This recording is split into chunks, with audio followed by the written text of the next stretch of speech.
IHSG kita terjerembab di zona merah atau melemah 0,11%. Apa yang Anda lihat yang menjadi sentimen penekan pergerakan indeks harga saham gabungan di pagi hari ini? Kalau untuk IHSG di perdagangan hari ini sepertinya kombinasi ya, di dalam negeri tentunya dari Bank Indonesia, di luar negeri itu terutama di Amerika itu menjelang rilis data final pertumbuhan ekonomi. Jadi memang semalam itu Wall Street kembali terkoreksi karena mungkin ekspektasi dari data final tersebut mungkin cenderung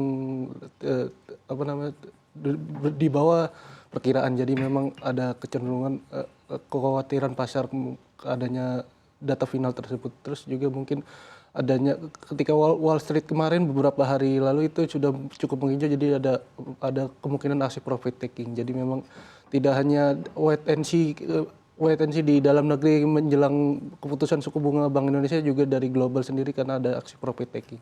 Baik, untuk menegaskan Mas Chandra, berarti untuk IHSG hari ini di tengah volatilitas yang ada, begitu ada sentimen baik dari dalam negeri, yakni kita sedang menunggu pengumuman dari RDG Bank Indonesia dan juga suku bunganya, tapi juga di sisi lain juga ada rilis pertumbuhan ekonomi Amerika Serikat.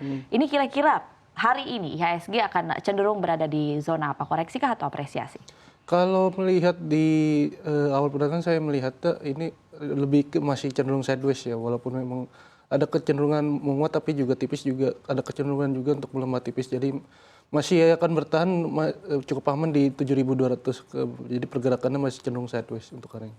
Oke, kecenderungannya akan sideways begitu ya di hari ini, walaupun indeks harga saham gabungan telah mencapai level 7.200, yang mana menjadi level yang tentunya diharapkan begitu bagi para pelaku pasar. Apakah memang level 7.200 ini juga akan tentunya bertahan hingga akhir tahun 2023 atau di perdagangan terakhir di tahun 2023 ini, Mas Chandra? Kalau misal ini kan perdagangan di sisa akhir tahun ini sudah beberapa hari lagi, jadi kemungkinan di ramainya pasar ini tinggal Jumat besok ya, karena memang ketika nanti di pekan depan itu sepertinya pasar cenderung sepi karena mungkin pasar sudah liburan. Jadi memang pergerakannya tentunya dipantau di perdagangan hari ini atau Jumat besok. Jadi ketika memang ada kabar baik dari Bank Indonesia ataupun dari global pada hari ini ataupun besok, kemungkinan IHSG menguat cukup pasti. Tapi melihat apakah bisa ke 7.300 di akhir tahun nanti, saya melihatnya masih cukup sulit karena memang di 7.200 ini masih di level terendah, masih mendekati 7.100 di level bawahnya.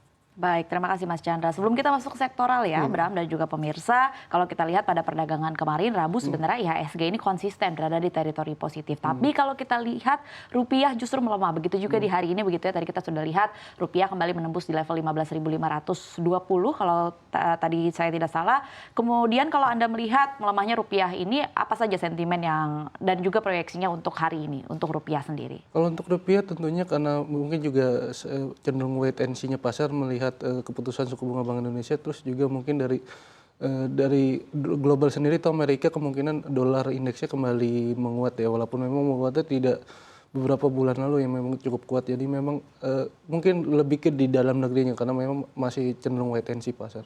Oke, baik. Apakah rupiah kita juga dalam tren pelemahan saat ini, Mas Chandra? Kalau dibilang pelemahan ini saya melihatnya jangka pendek ya, karena memang walaupun melemah tapi melihatnya masih lebih baik dibanding mungkin di Oktober atau di November awal ketika memang rupiah ini sempat hampir menyentuh 16.000, jadi masih lebih baik di perdagangan hari ini sih.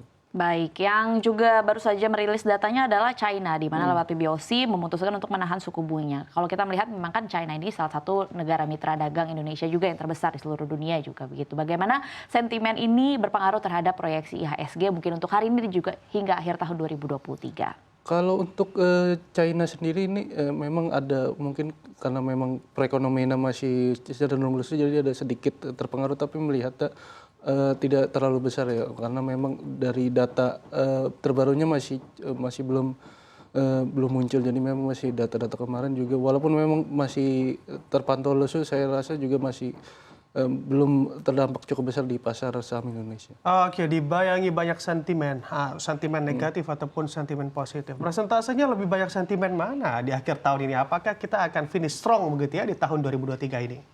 Kalau untuk presentasi saya melihatnya lebih ke positif ya, di dalam negeri ini, walaupun di dalam negeri atau luar negeri. Di dalam negeri sendiri walaupun memang terlihat perekonomiannya juga baik, juga ditopang oleh sentimen window dressing, terus juga mungkin dari tahun pemilu juga, terus juga nanti ketika Bank Indonesia benar-benar menahan suku bunga atau cenderung ada nada dovish di Bank Indonesia. Jadi ini mungkin akan menopang pasar keuangan Indonesia. Di global sendiri itu masih terkait dengan prospek berakhir era suku bunga tinggi. Jadi memang saya melihatnya sentimen pasar di global itu cenderung positif.